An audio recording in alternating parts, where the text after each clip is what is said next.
असली मानव के लिए बताते हैं, अरे भाई, जो दूसरों को दुख को देख के स्वयं दुखी होता है और फिर दुख निवारण के लिए भरसक प्रयत्न करता है, वह असली मानव है। तो किसी मानव के पास लगता है नहीं गया, ये ऐनक ले। उस महात्मा ने एक ऐनक ली, इसको पहन, इसके अंदर देखने से जो तुम्हें मानव दिखाई दे उससे भीख मांगना, तुम्हें भीख मिलेगी, सब कुछ मिलेगा। ऐनक लगा ली, बड़े भाव चाव से ऐनक लगा ली। अब कोई सूअर दिखाई देता है, कोई गधा दिखाई देता है, कोई कुत्ता दिखाई देता है, कोई बिल्ला दिखाई देता है, कोई सांप दिखाई देता है, एक भी मानव दिखाई नहीं दे रहा। किससे भीख मांगे? ये क्या दे दिया है मुझे महात्मा ने? मुझे सबके सब पशु दिखाई दे रहे हैं, जिसके अंदर जिस पशुत्व की, जिस स्पीशीज की प्रधानता वह दिखाई दे रही है। कोई गधा दिखाई दे रहा है, कुछ दिखाई दे रहा है, कुछ दिखाई दे रहा है। अनेक घंटे इसी प्रकार से व्यतीत हो गए हैं। बेचारा मारा मारा मारा मारा मारा इधर उधर घूम फिर रहा है, कोई मानव दिखाई नहीं दे रहा। दूर एक पेड़ के नीचे बैठा हुआ एक मोची पुराने जूते मरम्मत कर रहा है। कभी समय लगता है तो कोई नया जूता भी बना लेता है। यह मानव, ये भिखारी, ये ब्राह्मण ऐनक ऐसे ऐसे करके देखता है, कहीं मैं गलत तो नहीं दिखाई दे रहा। बाकी कोई सूअर दिखाई दे रहा है, कोई घोड़ा, कोई गधा, वह मानव दिखाई दे रहा है। पर मोची, मैं ब्राह्मण पे जाऊं तो कैसे जाऊं उसके पास भीख मांगने के लिए?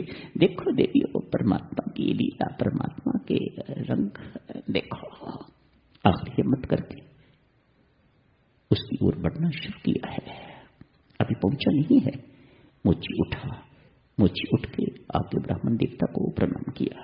ब्राह्मण देवता, नीची जाति का हूं, उदास हो, लगते हो भूखे हो। ये मानव, लगते हो भूखे हो, काश मेरी जाति अच्छी होती तो मैं भोजन आपको ऑफर करता। मैं भोजन ऑफर नहीं कर सकता, नीची जाति का हूं, मेरा कर्म भी नीच। एक तो नीची जाति मेरी और फिर मेरा कर्म भी नीच। अभी भी मैं मोची का ही काम करता हूं।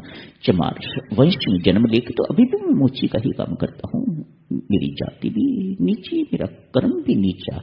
मुझे माफ करना ब्राह्मण देवता, मैं तेरी कोई सहायता नहीं कर सकता। हाँ, वो सामने हलवाई की दुकान है, और वहां चलते हैं। अपने थैले में दिन भर की जो कमाई थी हलवाई को दी। लाला जी, इतने का जो कुछ भी आता है इस ब्राह्मण देवता को खिला दीजिएगा। अपनी थैली खाली कर ली और कहा, अब ब्राह्मण देवता यहीं रुकना, मैं अभी आ रहा हूं। सोचा, इतने दिनों से एक नया जूता बनाया हुआ है मेरे पास पड़ा है, बहुत सुंदर है, अभी बेचा नहीं है। स्वयं उसे बाजार में लेके चला गया है। परमेश्वर के खेल देखो देवियों, किस प्रकार वह नाच नचाता है, किस प्रकार वह अपनी लीला दिखाता है, किस प्रकार वह अपनी रचना रचता है। एक राजा का मंत्री राजा के लिए जूता खरीदना चाह रहा है। जूता पसंद आ गया, जूता ले लिया, राजा साहब को दिखाया। राजा साहब ने कहा, उसे तत्काल बुलाओ, मैं 500 रुपये जूते की कीमत दूंगा और 500 रुपये उसे इनाम देना चाहता हूं। क्रोधी स्वभाव है तुम्हारा। तीनों के तीनों शब्द 2 अक्षर से शुरू होते हैं। पूज्यपाद स्वामी जी महाराज उपनिषदों का सार वर्णन कर रहे हैं।